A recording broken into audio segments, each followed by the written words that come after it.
අම්මයි මායරි රොපින් යන්න තමයි ලෑස්තිලා ඉන්නේ. මූ එක්ක යන්නේ නැහැ බෝ. හිහි කොහොමද වැඩ? ගෝමරි අම්මට කියලා මූව තියලා යන්නයි හදන්නේ මං. අය මූව එක්ක යන්න බෑ මූට ඇතුන් කරන් දෙන්න. අපි ගාව සල්ලි තියෙන්නේ. ඌනේ පින්නට කතා බිබින්න එක. බොන්න හැනුම් ගනින් ගිහිල්ලා. කොබම් මේ අපේ අම්මා. නයියෝ බලපං විතින් ගමනක් යන්න ලෑස්තුණු පැය ගාණක් පිටින් දෙලා බලන් ඉන්න ඕනේ. මංගල ගිහින් කතා කරපන් ගොම්ම රෙන්න කියලා.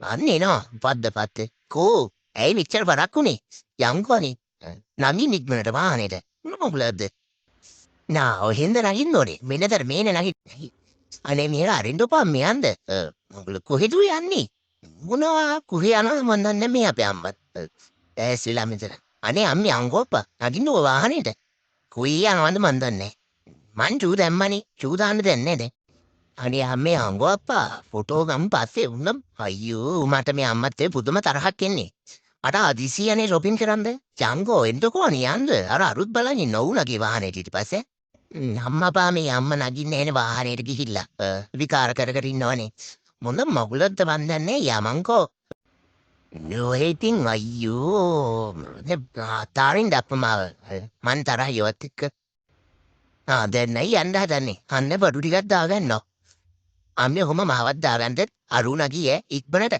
කෝ මාත් නගවන්නකෝ ඇයියනේ බායි කියන්නේ මාත් එනවනේ මොන මගුලක්ද බායි කියන්නේ නනේ අම්මේ මාව නගවන්නකෝ අප්පා ඉස්සරහින් නගින්න බෑනේ වට ගිහින් ඉස්සරහින් වාඩිනේ මගුල මාව ගන්න ඉස්සරහට හරි කමන්නේ අර අරුත් එනවා දැන් මනේ අම්මේ මොනවා කරනවද මන් දන්නේ මේ අම්මා නම් මේ දොරයිරපිය මට යන්න ඕනේ අනේ අම්මේ අන්දේ පාප්ප මාව දාලා බායි කියලා යන්න හදන්නේ මට මේ වරු කිවි මාවත් එක්කයි යනවා කියලානේ අයියෝ නයි අප්පා මට මෙහෙම කරන්නේ මං ඇවිල්ලා බත් දෙන්න නැතුව ඉන්නවනේ බලන්නකො අප්පා වසන ඕන්තිය දැන් අයියෝ යන්නේ යනවා බා මගුල නේ එපා වෙනවා මේ මූහින්ද තමයි ඔක්කොම බලපං කිති මාව එක්කන් ගියේ නෑනේ පුදුම තරහක් එන්නේ මට ඔබ මොකද බලන් ඉන්නේ වහපන් ඔබ